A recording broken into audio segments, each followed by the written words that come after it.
God father నవల్లో ట్యామ్ హాగన్ లాంటి వాడు. ట్యామ్ హాగన్ అంటే బాస్, ఆ డాన్కి పురులు కల్పించి దానికి పత్రికల్లో ఒక మంచి ఇమేజ్ క్రియేట్ చేయించి చుట్టూ ఉన్న వ్యక్తులతో కొన్ని విషయాలు చెప్పి తర్వాత తన యొక్క టార్గెటెడ్ మనుషులను చంపిస్తూ ఉంటాడు. ఆ టామ్ హ్యాగన్ క్యారెక్టర్ లాంటిది ఈ సజ్జల. ఇతని మాటలు నమ్మొద్దని రాష్ట్ర ప్రజానికి విజ్ఞప్తి చేస్తాను. చెప్పండి, మీకు దమ్ము ధైర్యం ఉంటే మీ నాయకుడిని చెప్పానండి. జగన్ మారాడంటే ఎవరైనా నమ్ముతారా? జగను అమరావతి విషయంలో వేరే స్టాండ్ తీసుకున్నాడని చెప్తే ఉన్నది పెద్ద మోసం. అతను మొండివాడు, అతను రాక్షసుడు, అతని నిర్ణయాన్ని మార్చుకునే ప్రశ్నే లేదు. ఇది వంచన. ఈరోజు సజ్జలు మాట్లాడింది వంచన. అమరావతి విషయంలో ప్రజానీకం తీర్పు చెప్పారు, క్లియర్గా చెప్పుతో కొట్టారు.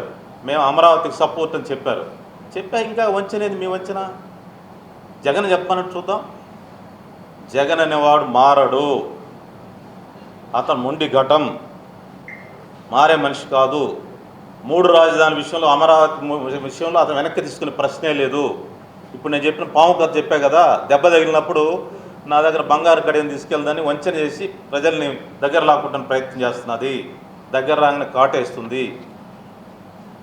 అందువల్ల ఆ పాముని మీరు జాగ్రత్తగా ఉంచాలని చెప్పి నేను విజ్ఞప్తి చేస్తూ ఉన్నాను.